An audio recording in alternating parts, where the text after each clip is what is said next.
ఇప్పుడు ప్రారంభించడానికి ఈరోజు ప్రజాభిప్రాయ సేకరణకు మనం ఇచ్చేసినాము. అయితే ఏదైనా మనం అందరం ఒక్కసారి ఆలోచన చేయాలి. మనం ఇల్లు కట్టాలనుకున్నా, గుడి కట్టాలనుకున్నా, బడి కట్టాలనుకున్నా భూమి లేనిది ఏం కాదు, ఆకాశంలో ఏం కట్టలేము.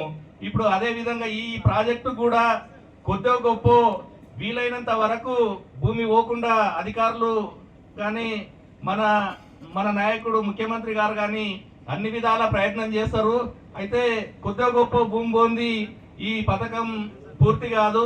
అయితే భూమి పోయిన రైతులకు ఖచ్చితంగా బాధ ఉంటుంది, అది మనది పోయినా మనకు బాధ ఉంటుంది. కానీ ఇప్పుడు ముఖ్యంగా మన కొడంగల్ నియోజకవర్గంలోని అందరూ నాయకులకు మా గౌరవ ముఖ్యమంత్రి గారి తరఫున, మా నియోజకవర్గ ఇన్ఛార్జ్ తిరుపతి రెడ్డి సార్ గారి తరఫున మరియు కాంగ్రెస్ పార్టీ తరఫున మీ అందరికీ, మన కాంగ్రెస్ పార్టీ నాయకులకే కాక ప్రతిపక్ష పార్టీలకు చెందిన టిఆర్ఎస్ బీజేపీ నాయకులందరికీ నేను ఈ సందర్భంగా విజ్ఞప్తి చేసేది ఏంటంటే, రాజకీయాలకు అతీతంగా మన ప్రాంతాన్ని అభివృద్ధి చేసుకునే అవకాశం ఇప్పుడు వచ్చింది.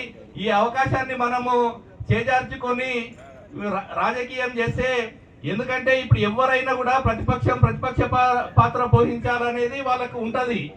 వాళ్ళు కూడా ప్రతిపక్ష పాత్ర పోషించి మళ్ళా మేము అధికారంలోకి రావాలని వాళ్ళ ప్రయత్నం వాళ్ళకు ఉంటది.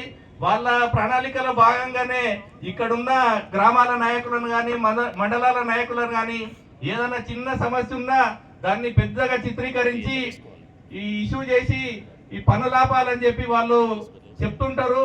అయితే నేను ముఖ్యంగా చేసే విజ్ఞప్తి ఏంటంటే, పైన వాళ్ళు చెప్తారు కానీ మనం ఆ విధంగా చేస్తే మన ప్రాంత అభివృద్ధి కుంటుపడుతుంది. కాబట్టి అవి ఏవి పట్టించుకోకుండా మన ప్రాంతాన్ని అభివృద్ధి చేసుకునేందుకు మీరందరూ కూడా సహకరించాలని చెప్పి నేను కోరుకుంటున్నా.